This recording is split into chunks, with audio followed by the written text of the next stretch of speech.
നമസ്കാരം. 4 ദിവസത്തെ തുടർച്ചയായ ഇടിവിന് ശേഷം കഴിഞ്ഞ ദിവസം ഇന്ത്യൻ മാർക്കറ്റിൽ ഒരു റിക്കവറി വരികയും ഇൻഡെക്സ് 20-ഡേ എക്സ്പൊണൻഷ്യൽ മൂവിംഗ് ആവറേജ് റേഞ്ചിന് മുകളിൽ പോസിറ്റീവ് ക്ലോസിംഗ് നൽകുകയും ചെയ്തു. 20-ഡേ എക്സ്പൊണൻഷ്യൽ മൂവിംഗ് ആവറേജ് റേഞ്ചിന് മുകളിൽ മാർക്കറ്റ് ക്ലോസിംഗ് നൽകിയത് 25,900 എന്ന റേഞ്ചിനടുത്ത് സ്ട്രോങ് സപ്പോർട്ട് ഫോം ചെയ്തതിന് ശേഷം 26,100, 26,300 തുടങ്ങിയ ലെവലുകളിലേക്ക് മാർക്കറ്റ് ഉയരാൻ സാധ്യതയുണ്ടെന്നുള്ള സൂചന നൽകുന്നു. 25,900 വളരെ പ്രധാനപ്പെട്ട സപ്പോർട്ടായി പ്രവർത്തിക്കും. 25,900 എന്ന സപ്പോർട്ട് നഷ്ടപ്പെട്ടാൽ 25,840 ആയിരിക്കും അടുത്ത സ്ട്രോങ് സപ്പോർട്ടായി പ്രവർത്തിക്കുക. ഇനി ഇന്നത്തെ ട്രേഡിംഗ് സെഷനിൽ ഫോക്കസ് ചെയ്യേണ്ട ചില സ്റ്റോക്കുകളെ പരിചയപ്പെടാം. ഒന്നാമത്തേത് ITC hotel. British American tobacco എന്ന പ്രമുഖ ഇൻവെസ്റ്റർ ITC ഹോട്ടൽസിൻ്റെ 15% സ്റ്റേക്കുകൾ ഓഫ്ലോഡ് ചെയ്തേക്കും. അപ്ഡേറ്റ് പ്രകാരം 7 മുതൽ 15% സ്റ്റേക്കുകൾ, അതായത് 3,000 കോടി രൂപയ്ക്ക് തത്തുല്യമായ ITCയുടെ ഷെയറുകളായിരിക്കും 205 രൂപ പെർ ഷെയർ എന്ന റേറ്റിൽ ബ്രിട്ടീഷ് അമേരിക്കൻ ടൊബാക്കോ എന്ന കമ്പനി ഓഫ്ലോഡ് ചെയ്യുക. ITCയിലെ ഒരു പ്രമുഖ ഇൻവെസ്റ്റിംഗ് കമ്പനിയാണ് ബാറ്റ്.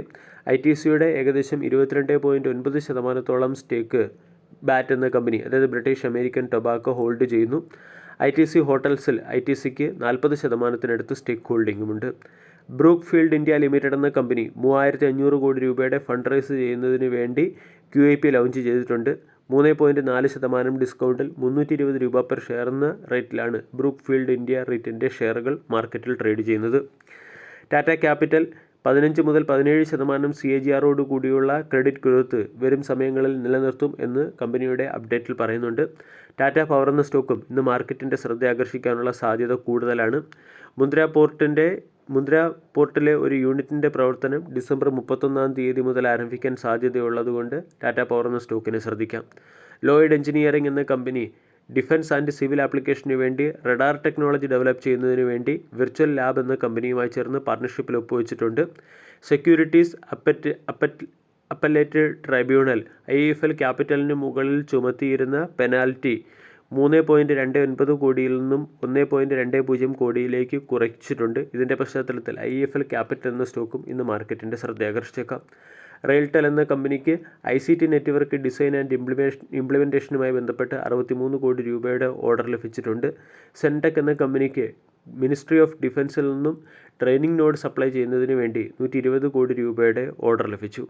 ISJEC എഞ്ചിനീയറിംഗ് എന്ന കമ്പനി FPEL HR എനർജി എന്ന കമ്പനിയുടെ 26% സ്റ്റേക്ക് അക്വയർ ചെയ്തു. ഡയമണ്ട് പവർ എന്ന കമ്പനി അദാനി ഗ്രീൻ എന്ന കമ്പനിക്ക് കേബിൾ സപ്ലൈ ചെയ്യുന്നതിന് വേണ്ടി ഡയമണ്ട് പവർ എന്ന കമ്പനിക്ക് 748 കോടി രൂപയുടെ ഓർഡർ ലഭിച്ചിട്ടുണ്ട്. കൂടാതെ ദീപക് നൈട്രേറ്റിൻ്റെ സബ്സിഡറി കമ്പനി ഗുജറാത്തിൽ ഒരു നൈട്രിക് ആസിഡ് പ്ലാന്റ് സ്ഥാപിക്കുകയും കൊമേഴ്സ്യൽ പ്രൊഡക്ഷൻ ആരംഭിക്കുകയും ചെയ്തിട്ടുണ്ട്. അതോടൊപ്പം തന്നെ HCL ടെക് എന്ന കമ്പനി AI powered semantic layer strategy setup ചെയ്യുന്നതിന് വേണ്ടി മൊസൈക്കുമായി ചേർന്ന് ഒരു ഡീലിൽ ഒപ്പുവെച്ചിട്ടുണ്ട്. രത്നവീർ പ്രസിഷൻ എന്ന സ്റ്റോക്കിനെയും QIP പോയിന്റ് ഓഫ് വ്യൂ എന്ന് ഫോക്കസ് ചെയ്യാവുന്നതാണ്. 145 രൂപ പെർ ഷെയർ എന്ന റേറ്റിലുള്ള കമ്പനിയുടെ QIP ഇന്ന് അവസാനിക്കും. വീഡിയോ എല്ലാവർക്കും ഇഷ്ടമായി എന്ന് വിശ്വസിക്കുന്നു. Thank you.